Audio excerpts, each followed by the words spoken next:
Good morning. With the help of Hashem, we are learning today's three prakim Rambam, Hilchos Kalim, prakim Tezvav, Tezayin, and Yud Zayin, starting with the 15th chapter. We're going to continue to learn now about the tanur, about the oven, and the range top. And even, in other words, we're going now into earthenware utensils. And as we will see, that there is something very unique about an oven. Normally, the rule is that for a keli to be susceptible to becoming tamei, it cannot be connected to the ground. Once something is connected to the ground that has a din of the ground, it's not going to be mekabel tuma. The fact that the Torah explicitly speaks about tanur vikirayim yutats, that if they become tamei, they have to be shattered. And the common tanur is something that is connected to the ground, including all the other pratim, that kleichedes is only metame, only acquires tuma if the source goes into its inner ear space. V'chulei. This will be this chapter. This chapter has 19 halachas, beginning with halacha aleph. Says the Rambam, ein kleichedes mikabel tuma, a earthenware utensil. Right? How do you begin? You put earth. You gather earth together. Earth, klei adama, just earth. Even if the earth hardened, is bechlal not susceptible to tuma. It has to become a kleichedes. A kleichedes is defined by what? It only becomes makabel tuma until the tasks that's necessary to finish it are completed. In other words, it has to be fired up in the kiln, and that's the Rambam writes. When it's completed, all right, when it's fired in a kiln. Now, there's really a chiddush here, because even after kleichedes is fired in a kiln, sometimes they are filed down, sometimes they are smooth. The Rambam says, even if someone plans to do it, prior to that, it's already a keli. Once it's fired up in the kiln, it's hardened in that unique type of way. Now you have a bona fide kleichedes. Now, hatanur, that goes to any earthenware utensil. When it comes to an oven, and like we said, tanur vikirayim, really we're going to have a tanur, a kirayim, and a kupach. We had this by other areas of halacha, and we're going to go through all of this again. Oven means that's something that you place things inside of it. When it's heated for the first time, enough for you to bake donuts. Now, a very good picture. Baking donuts doesn't demand as much heat as baking bread. But on the other hand, the first time you're using an oven, it's more porous, and a lot more heat is needed, because in the beginning, the heat seeps through it. So here you have, once it's hot enough, in order for you to be able to bake sufganim, there you go. Now, kira, just to make it clear, kira is a range. A range is a type of, let's say, a stovetop. It wasn't just a stovetop. Many of them also had areas underneath it in which they would put fuel. Sometimes people would also put items in it, but it also had a top upon which you place plates. And now we're going to have the kira and the kupach. The kira is a range that has a place to put two pots on top, which means that in there was not as hot inside of it. And the kupach, which only had a space to put one pot up, so there was only a smaller opening on the top. Therefore, it was shaykh to use the kupach as a little tanur. Hakira, how hot does it have to be heated up for the first time? When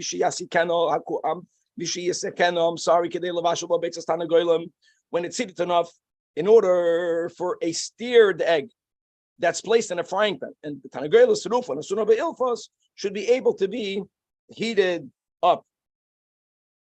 Okay, now we're speaking another detail. The frying pan itself already was heated.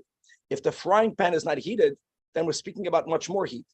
In other words, then we need to have heat to heat up the pan and the egg. The pan is hot, but you have to have enough heat for you to be able to steer, right, to heat a steered egg that's on top of it.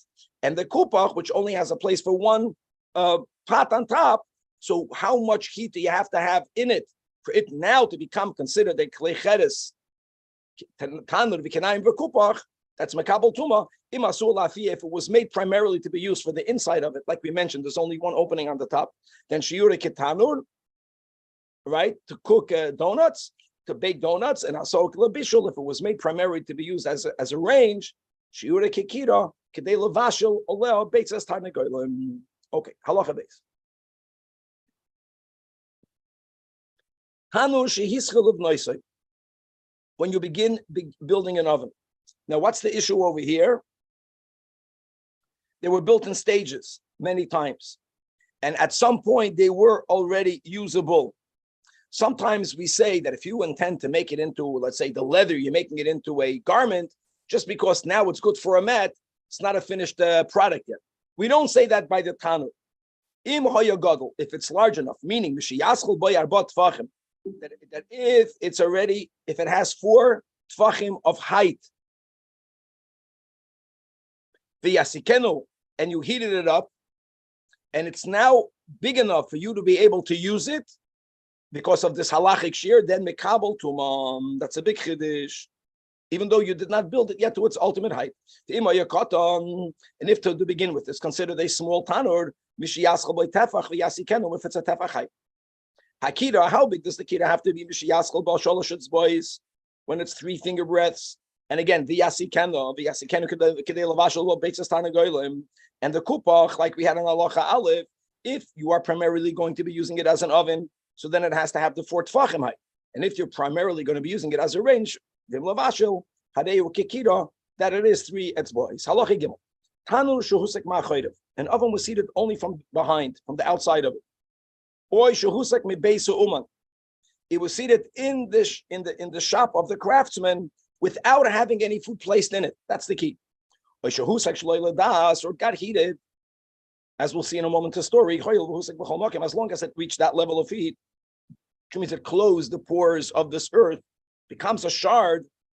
And indeed, Maisa, Shenafla the lake of Batanur, that there was once a fire that broke out in a village, and all of the people that were in the middle of making their tanurim, it was like a tanur shop, so it got heated up to that level.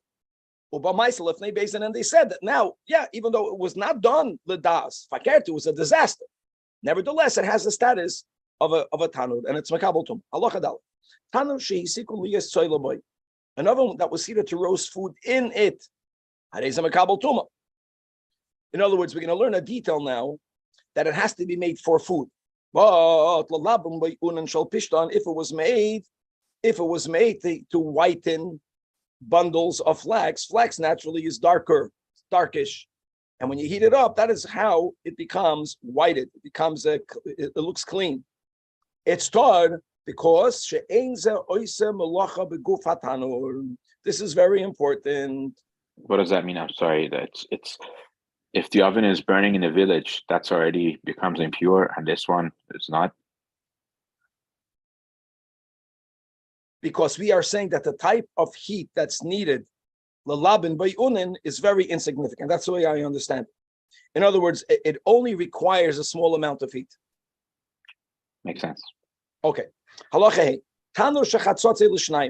If a oven was divided into half, it wasn't broken into half. It's one oven that someone put a mechitza inside of it. And now and one of the 2 sides reached that height, the heat that we're speaking about. And now don't forget that liquid's only in partum midrabanan. So the din is that only that side in which mashkin came in is tamei, and the other side is tahor. But if it acquired tumadoy raisav and it's nitma b'sheretz, now we say how called tamei. No, it's for that we consider the whole tanur into one tanur, even though there is a mechitza inside of it. Only for rabbinic tuma do we allow it to be considered 2 separate tanurim. Now, the wall that's separating it for avisha b'neim is tamei in the case where it becomes tamei through a sheretz. But husku shnei, and what happens where both of them got heated, and only one of them became tamei b'mashkin ba'avir. So now, what are we saying? That for Tuma D'Rabbanan, it's considered separated, but here both sides became heated. So therefore, the Tuma should go into half of the Mechitza. And indeed, we divide half of the width of the Mechitza, Hamashamish La Tamei, the half that's near the side that had liquids, Tamei in it, Tamei, La Tar, Tahor. All of the above, that we consider this into 2 bisman shechatzotzai, they were first divided into 2 and then they were heated up. But if the whole thing was heated up first before you put the mechitza in there and then you put a mechitza in it, even if only one side acquired tuma midrabanan, which means v'nitma echad only b'mashkin, then we say that nitma hakol. Clear. Halacha vav. Tanur shel kira shel even. An oven or a kira or a range, this range top, the stove top, that's made out of stone. So the din is tohoidim la'olam, as we learned in Perek Aleph, stones and stone kalim are never susceptible to tumah. Shel mateches, if a oven, which was the uncommon, then was made out of metal. So here we also say that it doesn't have the unique chumras of a tanur v'kirayim. Now, it is a metal utensil, but like we just mentioned in the intro, that a tanur is unique, that even when it's connected to the ground, it's still going to acquire tumah. That's only if it's made out of cheres. Shenemar, as it says, yutats, which means, how do you know that the Torah is excluding metal? Because if it becomes tummy, the Torah says you have to shatter it. Metal is never shattered. That is tamen. That is included in the din of Tanur v'Kirayim, and not metal. But don't think that you're completely off the hook. But umetamen, it acquires tumah mishum klei matris. For example, ein metamen maviron, they don't acquire tumah if something goes into the airspace. They're never going to become tummy, even if there's physical contact, if they are connected to the ground like Tanur v'Kirayim. But on the other hand, but if tumah touched it, and it's not connected to the ground, even from the outer part of it, yes, mistamen kishtar klei matris, it will become tummy like any other metal utensil. And furthermore, another din l'chumra now because it's made out of metal. So the rule is, guys, as we learned above in Perek K, that klei cheres, even a klei cheres that has direct contact with the mace, does not become enough. But that's only by a klei cheres. If it's metal, nasa avatuma kishar klei matris. Like we said, masha'enken klei cheres only becomes a rishon. And finally, even when metal becomes tummy, yesh le'tahara b'mikvah. Masha'enken any klei cheres, if it becomes tummy, you got to break it because there's no tahara b'mikvah. Halacha zayin. Tanur shel mateches. Shenika, when a metal oven is perforated, or nifkam, or blemished, or nistak, or cracked, usasame betit. Now here we go, and you patched it with clay, or you made some sort of coating out of clay, or you made some sort of upper surface, made out of clay. Now, which is amazing. In other words, since the clay patch or this addition kevan improves its functionality, it's no longer metal. It's considered a clay cheres. Now, for you to say now that it's patched with clay, it changes the status from metal to clay cheres. At least enough through which fire can emerge. Any hole smaller than that is insignificant. And the same thing will be bikira, made out of metal. Another thing, the im also lakid, if you made for a metal range, pitputim shaltit, you made some sort of areas for the pot to rest, made out of clay. Again, these are functional. The pot is going to rest on it. Then mistama mishum kira, and not like metal. If you smear clay on the metal range, whether inside, whether outside, adayin eina mikabeles tumam. In other words, it's not makabel tuma kaven with tuma connected to a clay cheres. It still remains a metal keli because this type of addition is not significant. By an oven, that's the logic. By an oven, it needs to be insulated. So that's why if you smear it with clay, it insulated it more. Since a range is primarily to put a pot on top, so I don't care if it's insulated. Oh.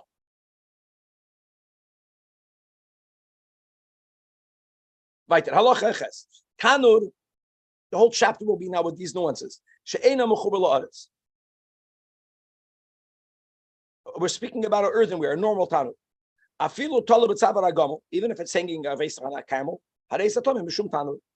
because the Torah says in Shmini Tameim Haim, even though the norm was for it to be connected to the ground, it makes no difference, no matter where it is. A furnace used by smelters of metal. It has a place where a pot can be placed. And the area where the pot is going to be placed, is made out of clay.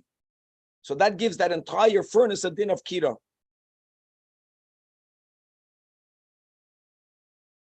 Now, why do you have to have a base sefasa, a base shefisa? Because that's the word kaven. If it's not made for bishul oichel, if it's not made for that, By the Eating, right. village, they didn't intend now to make it for food, but it has to be made for the usage of food. That's why just something that's made only to smelt metal, if not for the fact that it has some sort of a place where you can place a pot, then it wouldn't have Got it. these dinim. But yes, Mustama Kekiro, the Shalois is chuches, but if you have a type of a furnace that's made for glass, for making glass, here again, im yesh be shafisa. So there is also a secondary function for a pot that it gives us the status mekabel tumah. Halacha kitchen shal sayodin. A furnace used to produce lime, vishal zoygegin, or glass, vishal yoitzrim, or pottery. They remain tahoirin, like we just mentioned. Okay, because they're never made for food. Hapurna, an oven with an opening at the side, which is what we are familiar with. Im yesh boy doithin, if there is some sort of a border that's made out of clay, that makes it susceptible to becoming tamei. Gewaldig. And I'll tell you something. If not for that purna, all of these items that we're talking about, they're connected to the ground. And the rule is anything connected to the ground is not mekabel tumah. The exception is tanur v'kirayim. You have to call it the tanur v'kirayim. Halacha yudal. Avanam shechidim zulazu v'asom tanur. Took stones, you joined them together, and you formed them into an oven. So like this, if you made a clay coating, and we said by an oven, you want it to be insulated, so the clay coating is functional. It adds to the functionality of the oven. And you put a clay coating both inside and outside. Yes, you change the status of stone. It becomes earthenware. And for example, but if you only put the coating outside, then it's tamei midrabanan. It's a tanur midrabanan, and that is expressed by it only acquires tumor through contact, and not if something enters the airspace. To remind people, it's only midrabanan. Because if it would have been dairaisa the katanu, there's no such a thing. Of course, it would acquire tummy from its airspace. If you connected these stones to the oven, but they were connected one with the other, now since they are connected to the oven, this tamis imatanur, they have a status of an oven because they're built into it. But if they are connected to each other, but they were not connected to the tanur, harehem ketira, they are like a tira. Now, we're going to learn later, we're going to learn in chapter 17, that a tira, guys, is a place that's built at the side of an oven, where loaves of bread are baked after they are removed from the oven.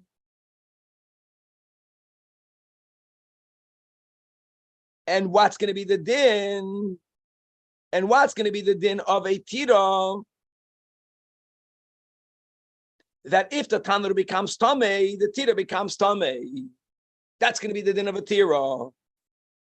It's considered a functional accessory, a yad of the tanur. But if you dug it in the ground, in other words, and in there you made this tira. See, let me just go quickly. In Perek Yud Zayin Kavan, we're going to learn about yodos. Yodos means an accessory for. Even when an accessory is considered part of the keli, never if the accessory is ground. So if the tira somehow in the ground, taught.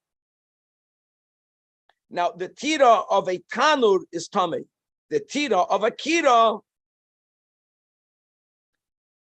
is not so important.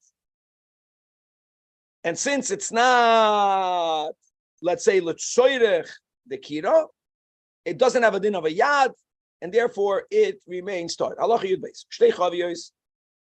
A person had two barrels, uchnei ilfasen, or two frying pans. Shason kira, that you made them into a range. What's pshat? You made them into a range. That you placed them together in a manner that they enclosed an area in which you put fuel. Let's see if you have a picture. Not yet, but not yet. In which you put fuel, and on top of it you put the pan. Yes, mistamen ba'averu b'maga. But the inside of these barrels, see, that's something else. It's not the star, because it is the outer areas of the pots in between them that becomes like this range. It's amazing. Now the walls of the barrels themselves, you divide them into two. The outer part is tamei. The hamishamish al teich will be tahor, which is quite amazing. that we connect the width of these chaviyas in halacha yud gimel. Ha'oisa shloisha pit putim ba'aretz. A person that fixes 3 earthenware stands, like a what do you call it, a tripod. Chibram betit, and now you connect them with clay. In order to put a pot on top of it, again, you made a kira. If you attach 3 pegs in the ground, even though Because they're here, connected to ground. I'll tell you, metal pegs. In other words, your metal pegs. Metal pegs will have a din of metal, even though you covered the tips with clay. Like any kira shal matechus. That's the din. I'm sorry. Wait, if it was not metal and it was connected to ground, why would it become impure? I'm sorry. Fakir, anything connected to the ground is never makabel tamid. The big exception is tanur b'kinayim. So the Rambam is beginning that if you have 3 earthenware stands, they have a din of akira, even though they're connected to the ground. But if they're made out of metal, even though the tips were covered with clay, you have a din of a metal. If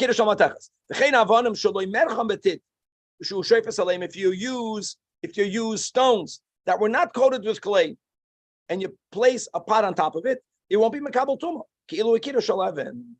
Very good. Halacha yud dalid ha'ois shtei avanim kira. If a person makes 2 stones into a range, and now you connect them. Before we spoke about 3. Now we're speaking about 2, and we're speaking about stones. Why is that? Because stones are wider and they can serve as a base of a pot. And therefore you don't need the 3. Mistama, indeed. Since they are coated, or since they are connected with clay, mistame. Then ena mikabela stoma. They retain the status of stone. Allah tezvav.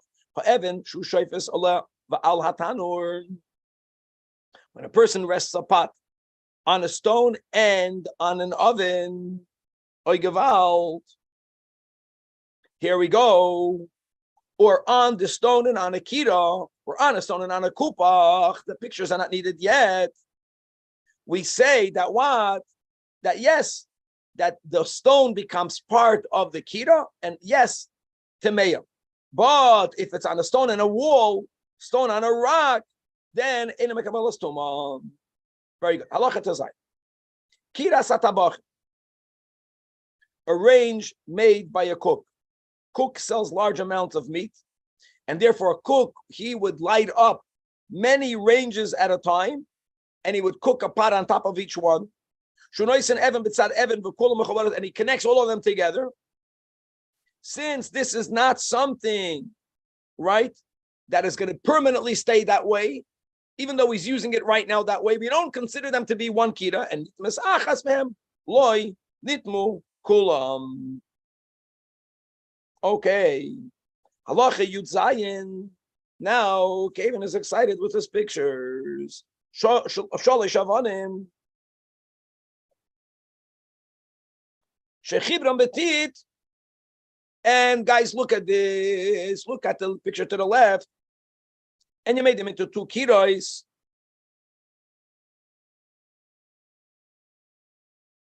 In other words, each side is a separate range. You see in the area in the picture, whoever sees the picture, in the area in between the stones, that's where you put the fuel, and the pot is resting on both. In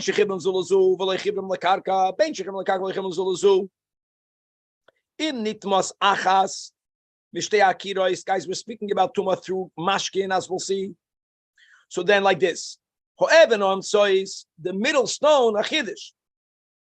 We divide the middle stone in half. Again, part of it tummy, part of it not. The part of the middle stone that's mishamesh. Let's say the one to the right in the picture became tummy, and the one to the left did nothing happen. So the part of the stone that's under the pot to the right, in other words, it's needed for the kira of the right tummy. Now what happens if nitla even achitzoyno shalakira tohid of the outer left? That's amazing. Stone was removed. Then Hach lita hoamtsoy skula. This is crazy. The whole middle one now is designated for the right because there is no left, and therefore it becomes tuma. Similarly, in nitlach itzoyne shogeg, if the outer one, the one to the right, is removed, then the whole middle stone becomes tohida. It's amazing. Now, what happens if both of them nitmu shteach itzoynes? So if the middle stone is so big, now you can say that there is the middle of the middle stone. It's not here and not there. And indeed, you do that. It's guys. I want to add again. We're going to learn pshat that Rambam is speaking about tuma of mashkin. Since it's tuma midrabanan, we're saying that the middle stone itself sometimes part toyer and part tamei. Here it's the biggest chiddush.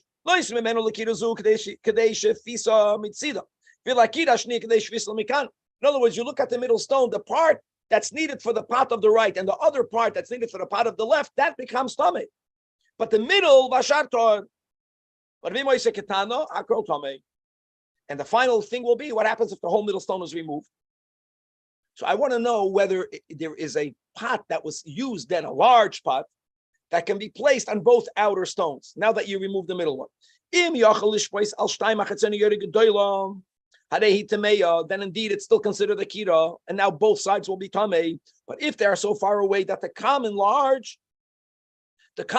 pots won't fit on both stones, so what did you de facto do? You made your kira not functional. You destroyed it.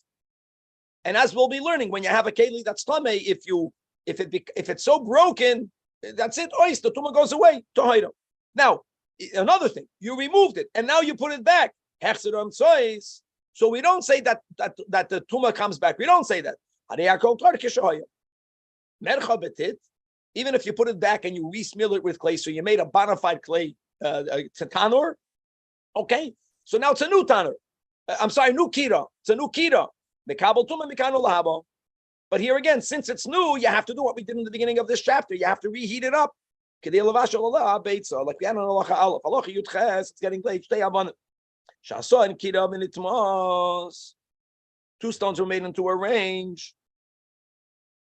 In other words, what does that mean, guys? Yakiri, you just jumped in. It was coated with clay. It was coated with clay. That's the key. That's what the Rambam means. And it became tamei. And now v'samach le'evenzu b'mena evenachas mikan v'lezu evenachas mikan. And now you created this into two ranges by adding on each side a stone. It's amazing. Chatzi ha'even is tahar. Mamish, like the middle stone described in the previous halach. And now, nitlu ashtayim atohayde shesamach. Here we say chazru ashtayim shel kira letumas, and here it does go back. It's amazing, because when it became tamei, it was only one. You made it into two. If you reverted that, the tuma comes back. A final halach in this chapter, halach yutes, duchan shel cheres, some sort of platform, structure made out of earth that functions as a serving table, guys, and on the top of the serving table, there are receptacles that in it you put a mixture of ash and coals upon which you place food, so it remains warm on your table.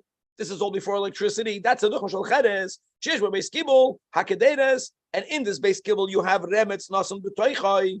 So the din is tor mishum kira doesn't become a kira, guys. Kira is unique. Lo mashal. Even if it's connected to the ground, the kira becomes tamei. This is not made to cook food. Okay, you can keep food warm. It's like a hot plate, so it doesn't have a din of a kira. But it's a normal clay kibul. Lefika chamayim b'chol ba'aretz, for example. So then it's not a kira. So tor kashara kelim. Ve'im nikaf ein makabel tuma clay kibul. Unlike a kira has one big hole, doesn't bother me. Now it's dadim shaloi, other than the sides of this duchan hanageh bahem ein tamei mishum kira. Ein tamei mishum kira.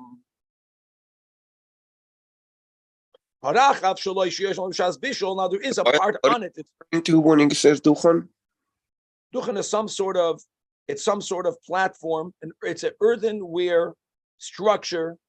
Some sort of structure made out of earth that serves as a serving table. Oh, okay. Okay. Now, on that, we mentioned there are like receptacles in which they put ashes and they would put the plate on top. But there's also a flat a flat place, and people would actually sit on it while they're cooking. They would use it also like a table. They would sit on this table. Mistame im nitma haduchan. That part of the rachav is part of the duchan. V'chein hakoifes asal ubanakir al gabo. If you flipped over a basket and you coated it and you made a kira, I'm sorry, you did not coat it with clay. No, these two dinim, even though people would warm things up on it, it doesn't have a din of a kira.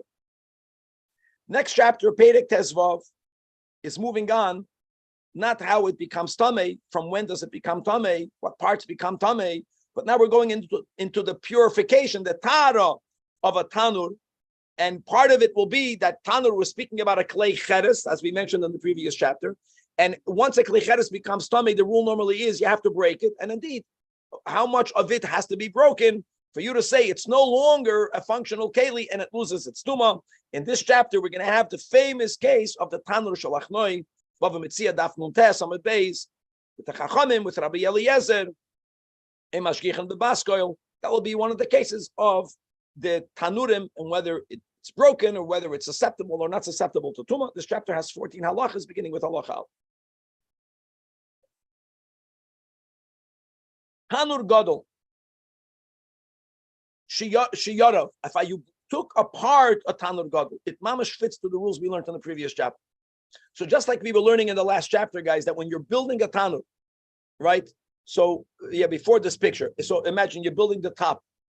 You built the Tanur and you plan to make it bigger by adding to the bottom. We learned once it's 4 tfachim tall, it already has a din of a Tanur. Obviously, if it was heated up.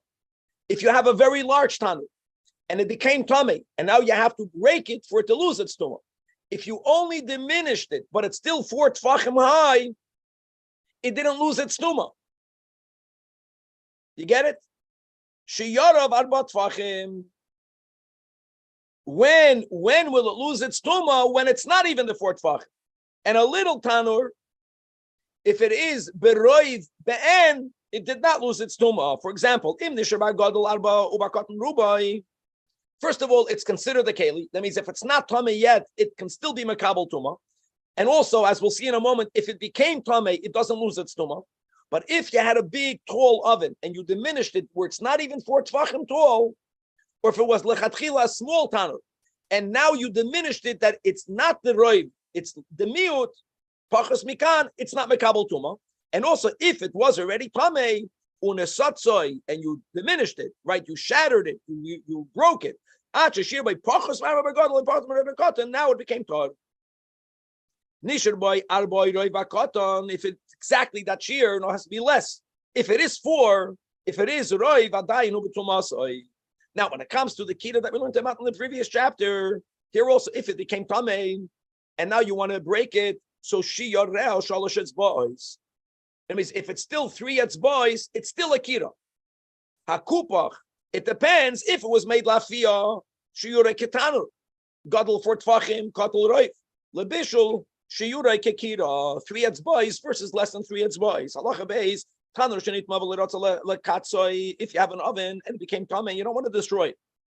So you want to break it the minimum possible. Kate said, here goes Kavan's picture. Look at the picture to the right. We're cracking it, not widthwise, but lengthwise. And as you see, since none of the 3 pieces have the roiv of the circumference, it's bechlal not functional. It's quite amazing because you would think that if you just made a hole in it, it's not functional. It's not true, because if you would put fire in it and you would lean something against the wall over the fire, it can still serve as something. But once it's this diminished, 3 chalamots, no third has the majority. That's the key. And not only that, you also have to remove the coat from the shards.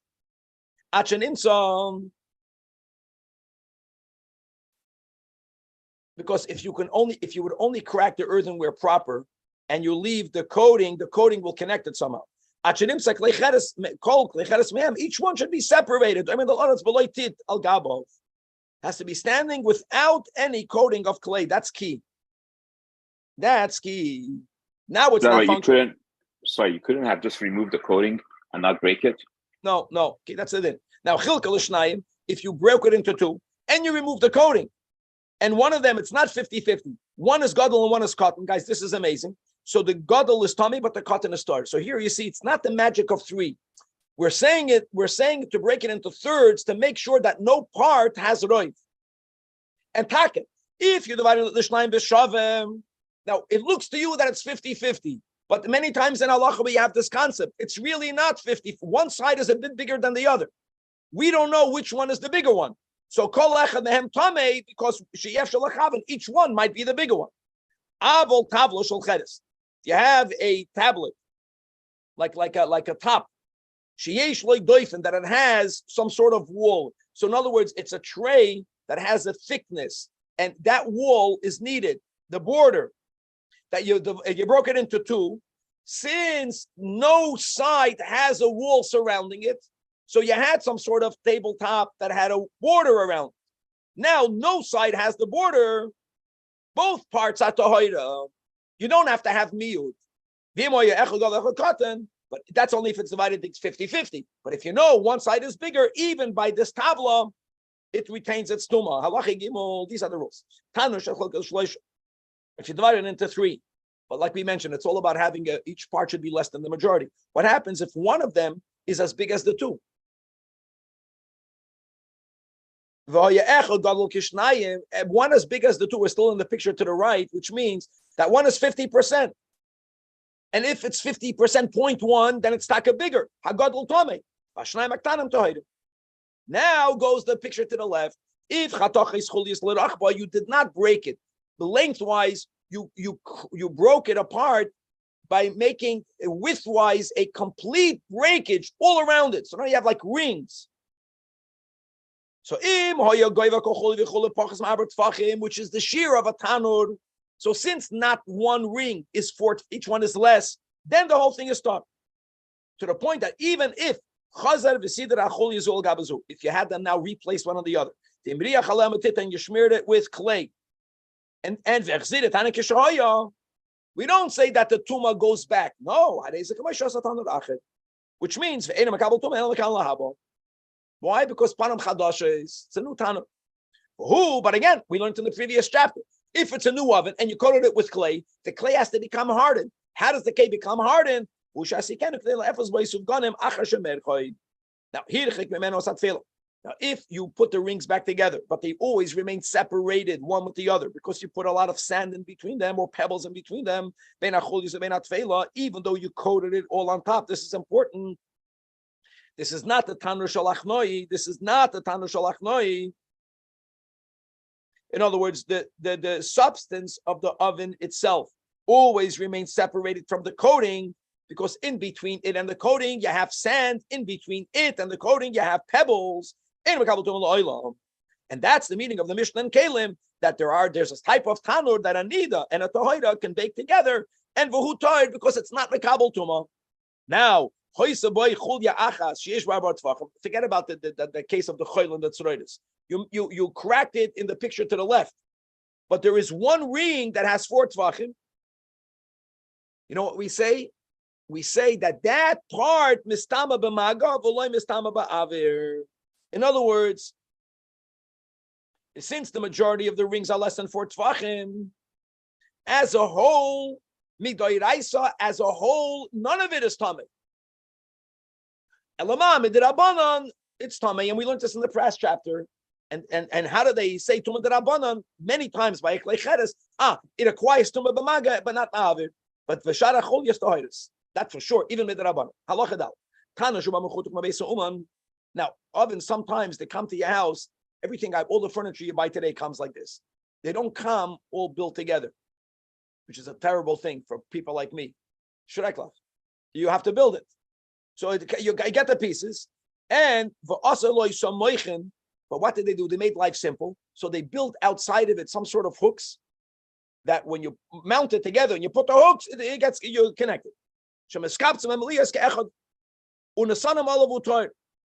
And now v'nitma. All you need to do is you have to remove that which keeps them together. You have to remove the buckles. That's right away going to become pure.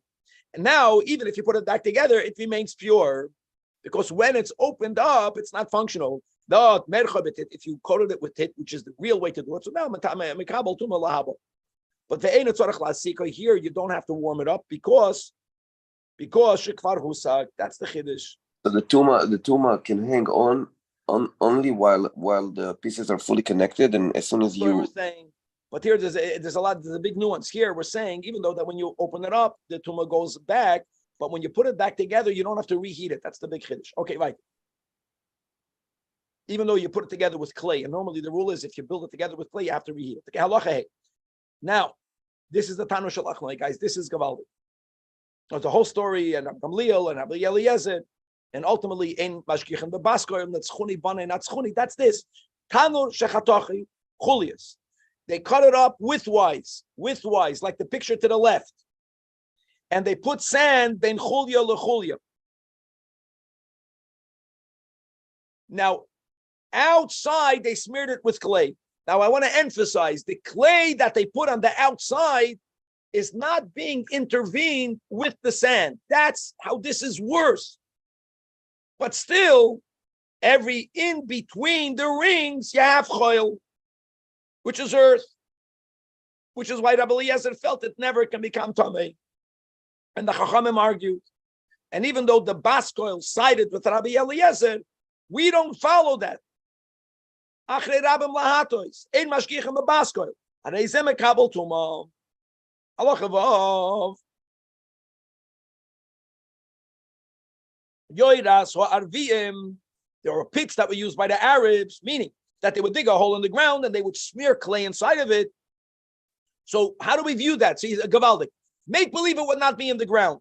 If there's so much clay that even if that amount of clay would not be in the ground, it would be able to exist, then indeed, makabel tuma.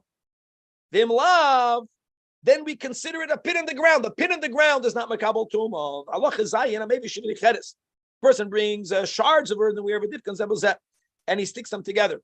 He made it recyclable. He recycled an oven, vasam tanur, and he puts a coating of clay. Mi bayis umi bachutz. Yeah, bonafide. That is a makabel tuma. Because now that it's all combined together, it's a new thing.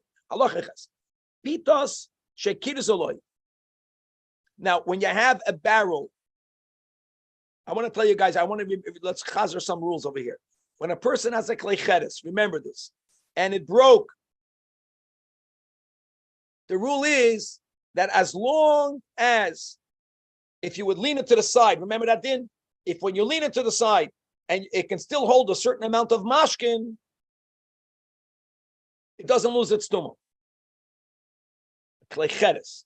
Now here we're speaking about some sort of barrel. When you remove the base of a barrel, it's no longer barrel, right? You move the bottom of it. You made it into a tanur, and you coated it from the outside.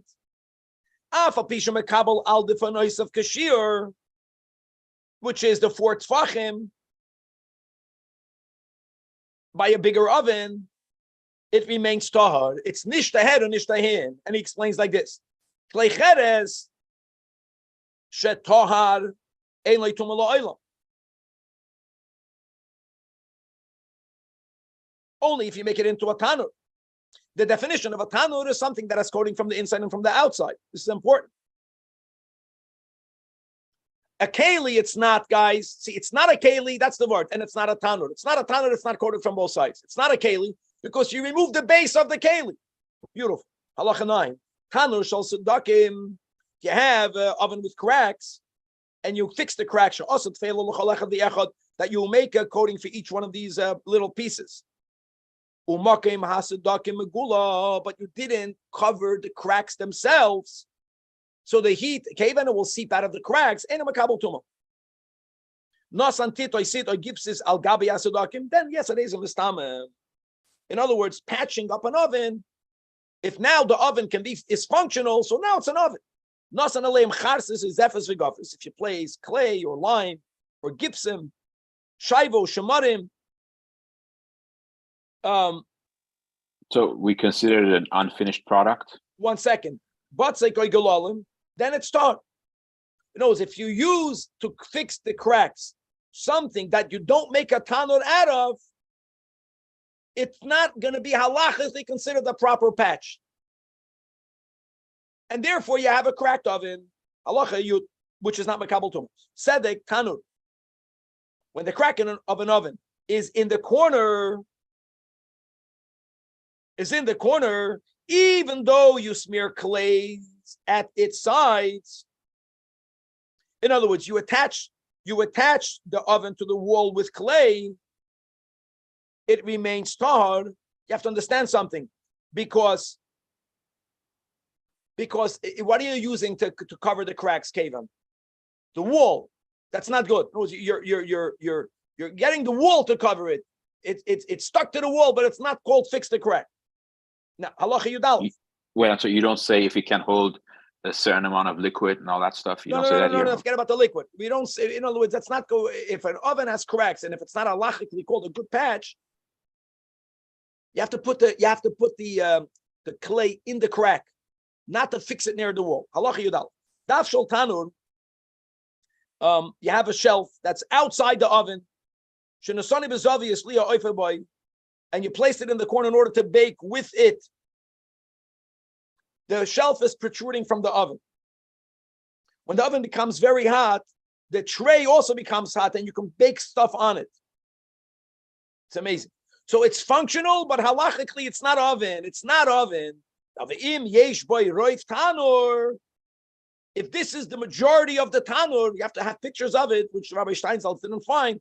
Then now we say that since it's the majority portion and it's functional, the point is that that shelf is something on which you can bake, then it has a din of the oven, and therefore tuma meya. Halacha yud beis tanur shenosam bayafar chetzioi. Guys, if you fill up a tanur, but it's not stuck, you just earth up until half. Listen to this. If it acquires tuma because something entered its airspace, this is gavaldik. So the inside, it's 50%, just the 50% of the top is functional. And indeed, nothing underneath it is tamei. How great is that? No, we were saying that like we had many dinim. The wall itself, some of it is tamei, some of it is not. But if it acquired tuma through touch, this is gavaldik. Now, obviously, klicheres is only mekabel through touch if the contact was from the inside, but it was touch. Touch is worse. All of the oven becomes tamei. I'll tell you, it makes a lot of sense. Kevin looks for the sense because the ear space is covered with earth, but the wall is there. Halacha yud gimel akida. Oh, even though we already had this in the previous chapter, that Rambam reiterates that akida is a range that has a place to put 2 pots on top, and the kupach has a place to put only 1 pot. Lefikach, kida shenechel kol arkam. A kida that was divided lengthwise, the split went across its entire length. In other words, the point will be is that you cannot use either pots. You can't use neither side. The whole thing is tahira. L'nachba, and you can put 1 pot mekabel tuma. Kupach shenechlak bein la'arka bein l'nachba, but you have to push it. See it. Any type of breakage which allows it to still function, then it's not broken. But if it's no longer functional, it cannot become tamei, or even better, even if it was tamei, it loses its tuma. The final halacha of this chapter, halacha yudalid, hakalosus shel balabatim. Oh, now what's the kalosus? So you have on the base of an oven, maybe Kevin, you'll find a picture. You have some sort of opening that people would take mistama off and they would put it on the ground. No, that's not a good picture. I saw a picture yesterday. So hakalosu shel balabatim. There's an opening somewhere towards the upper surface of the base, below the range. No. something on the ground that's in front of the opening. We consider that area part of, and even though it's attached to the ground, right? It has a din of a kira. Why? Because this bashal gedarim al-maila. That's the raya, that it's part of it. But if this opening is more than 3 tfachim, in other words, that even if you would put fuel in it, the pot on the top will not get warmed up. What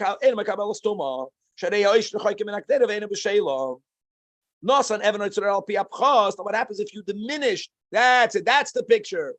So take a look at that. In other words, you have to see a picture. No, normally you would put the fire under the ring of the top. If something is not that deep, even when they would put fire in that platform, and this, it's called a colossus, it would still keep the pot warm. That's what we want to know. Now, if it's too deep, but you made it higher by putting a stone, by putting pebbles, adayin b'taharasa, because these stones and pebbles are not part of it. But if you coated it with clay, then nasa even karka akira u'makabel stoma mikanu lahaba. All right. Thank you, Rabbi Steinsaltz. Without this picture, it's very difficult to understand. I couldn't describe it properly. Pedig Shiva Asa, guys, the 3rd chapter today. Hilchos Kalim, the 17th chapter. Now, we're going to move on to the din of yadois. Now, I know that yad means a handle. Yad in halacha doesn't only mean a handle. It also means a handle. We want to know now, when you have accessories that are connected to the ikir keli. In our case, we're still learning today, all 3 chapters is about the tanur and the kira, with all of the unique dinim, the ikir, the chumrah, that even if it's connected to the ground, it's still mekabel tuma. Mitzat sheni, like any klicheres, it's only acquiring tuma from the inside, but on the other hand, even ma'avirai v'chulei v'chulei v'chulei. So I want to know if this tuma went to the keli, does it go to the accessory? That will be the main topic over here. This Pedic has 7 halachas, but they're nice, juicy halachas, beginning with halacha al. The first rule is, call yudois hakelim. That's the first rule. Let's touch yad a handle, but it means more than just a handle. Any accessory to a kelim. The din is harem kekelim, and therefore, if nitma hakelim, automatically nitma yadoi. But here is the chiddush: not all of it, only the part. So as we already had these dinim that you have a stone and it's part of a kira, part of it is tummy, part of it is started. We're going to have the same concept by a handle, even by a handle. If the handle for this keli is longer than needed, look at the concept. The part of the handle that's needed becomes tummy. The other part is taught. Wow.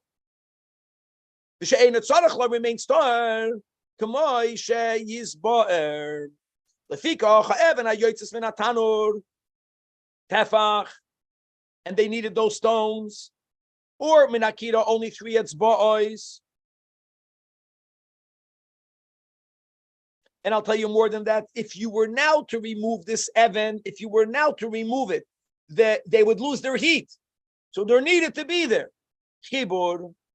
And therefore, even though these are stones, no, it became part of the tanur. Nitma avanim. And va'avanim or mashkin that only touch this avanim, everything becomes tummy. Or at least they become tummy. We'll see that. But if there is a stone that's protruding, but it's going beyond the need, even though it's one stone, this is amazing. They remain pure.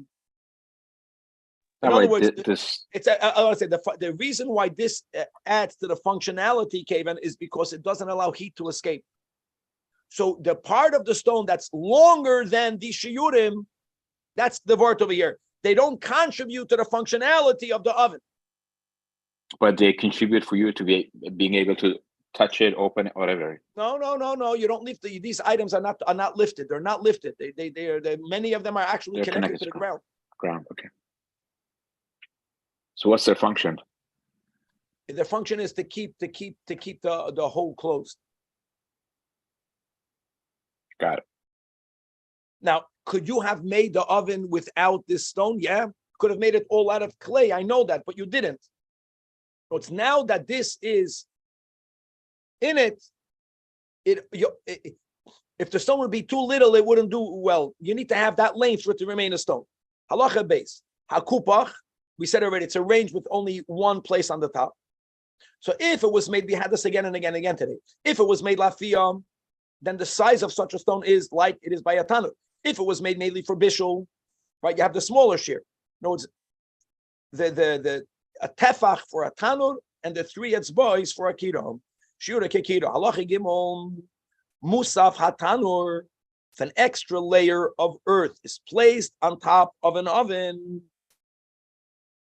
shel balabatim, it's tahar because they're not needed. Shel nach toimen, but if a baker did that, tome b'tumas hatanur. Why? Because he uses that to support his shapud. Kayoytze boy musaf yoida. If you add it to the height of a pot. So if you are using that pot to cook olives, so then it's tamei because you will actually add more water now that you have a taller pot. But if you are dyeing something in the pot, listen to this type of clay, this musaf yoida, it's not a real good finished product. And if you are dyeing something, if the water is going to go around or inside that addition, the earth will ruin the color of the dye. So even though the guy added to it, they're not going to use it. It's all about functionality. And therefore, halachically, it's not considered part of, and therefore, tahar. Halacha dalet. I'm very happy that no one is challenging over here because you're making my life easy. Thank you. No, it's very dafkanit. Tuma is very dafkanit. Oh, you need to use it? No good. Yeah, but in other words, what I'm saying over here is this is not unique. We already had this today a few times.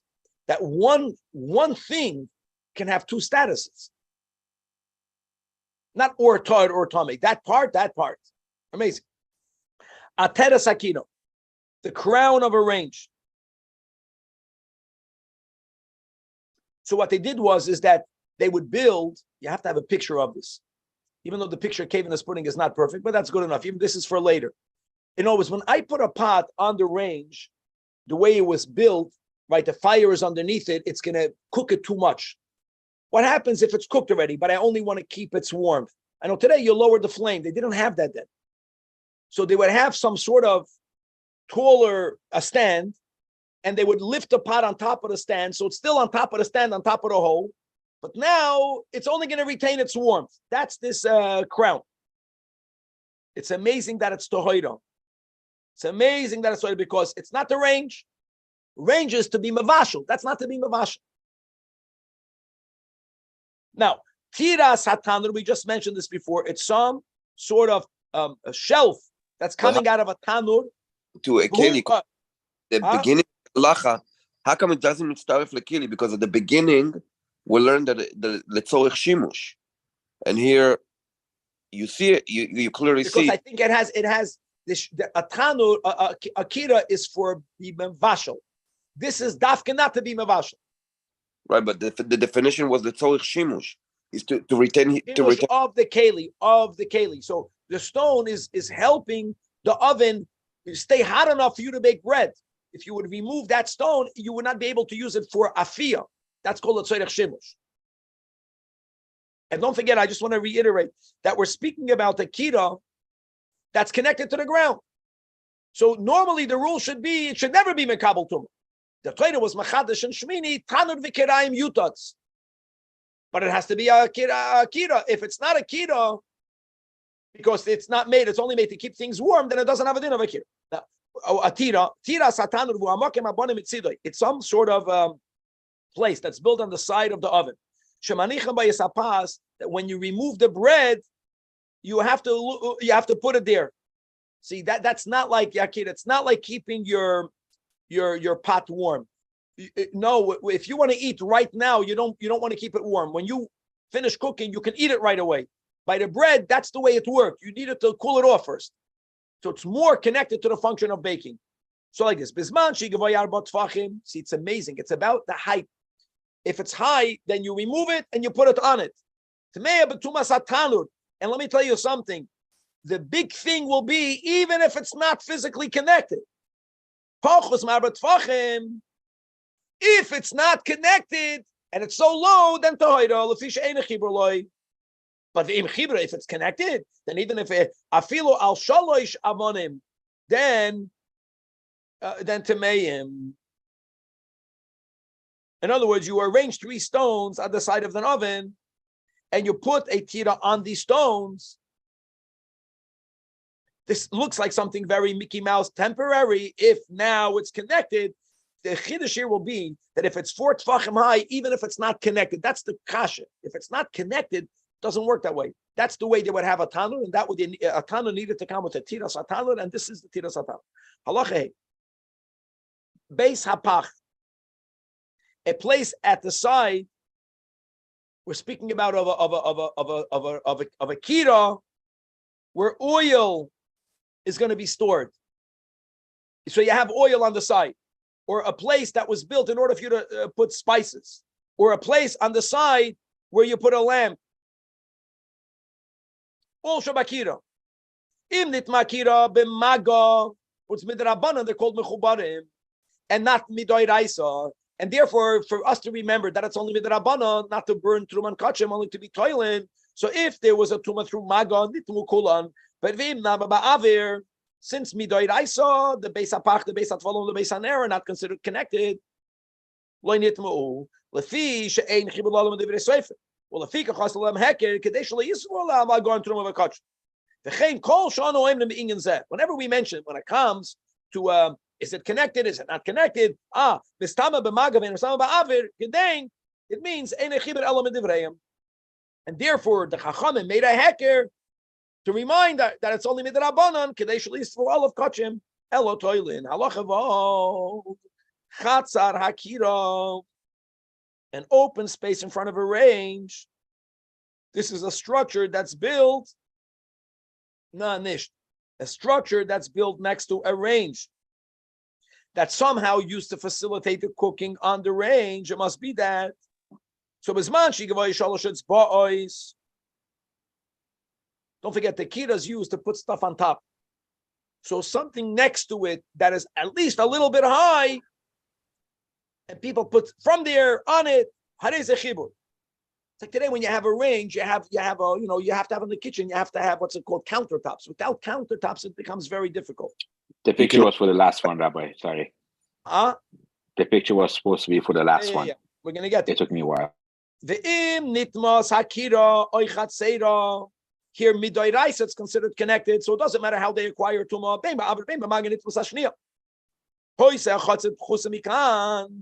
If it's not tall, 3 boys, it's very low. The nitmas ach. So again, it's considered mechuber only midrabanan. So if one of them gets either one, if they acquire tumor through touch, the other one becomes tamei midrabanan. Like we mentioned, but let's go. If it's separated, it's not connected. So let's go back to the height. This man shigavoy boys.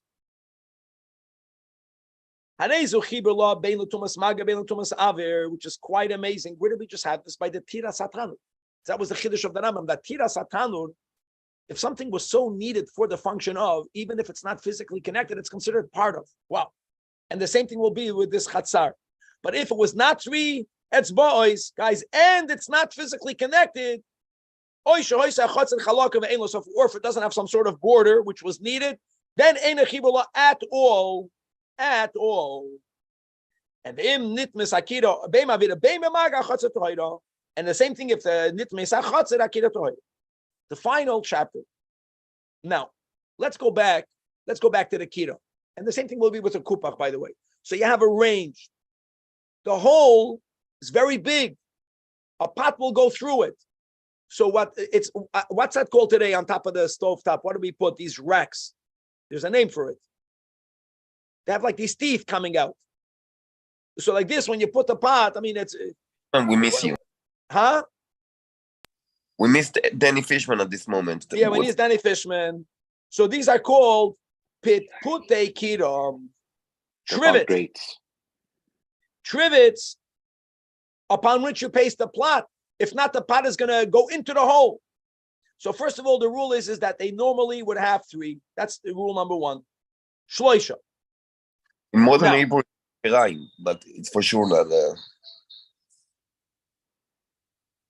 What was that? In modern Hebrew, it's called keraim. They call it keraim. Keraim.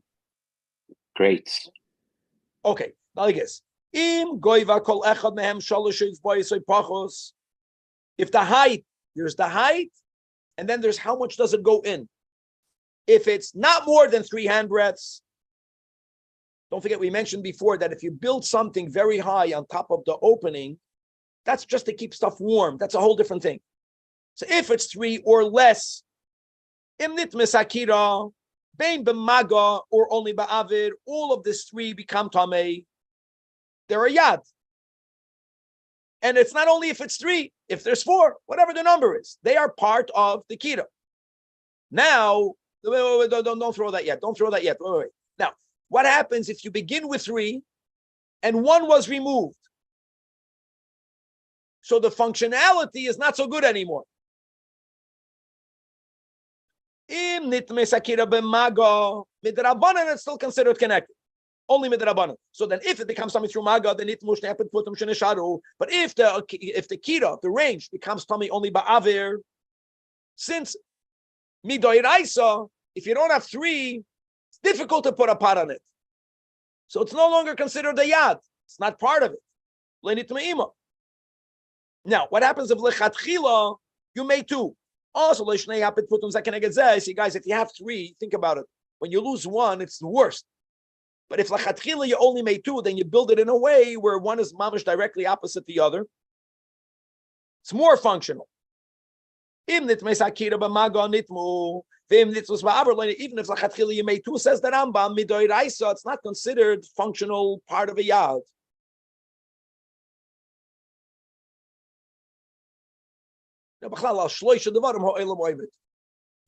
Two is not good.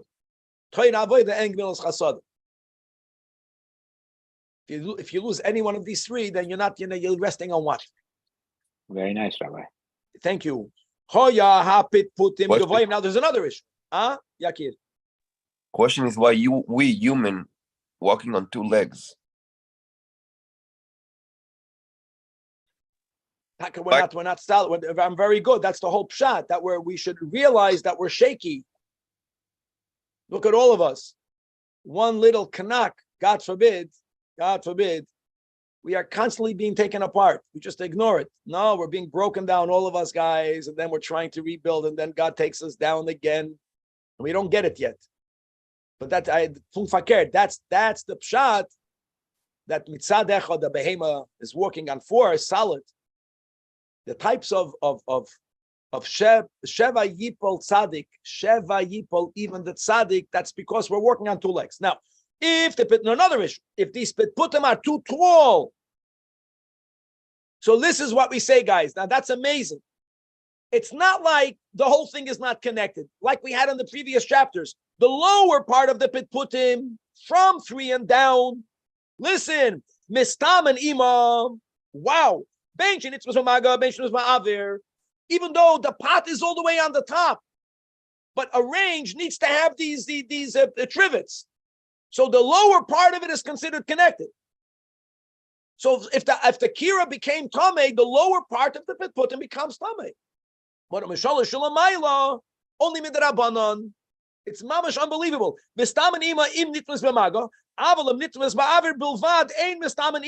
I love it. Now there's another issue. What's the other issue? Now we had Kavan's Grace picture. What's the Grace picture? See what happens. If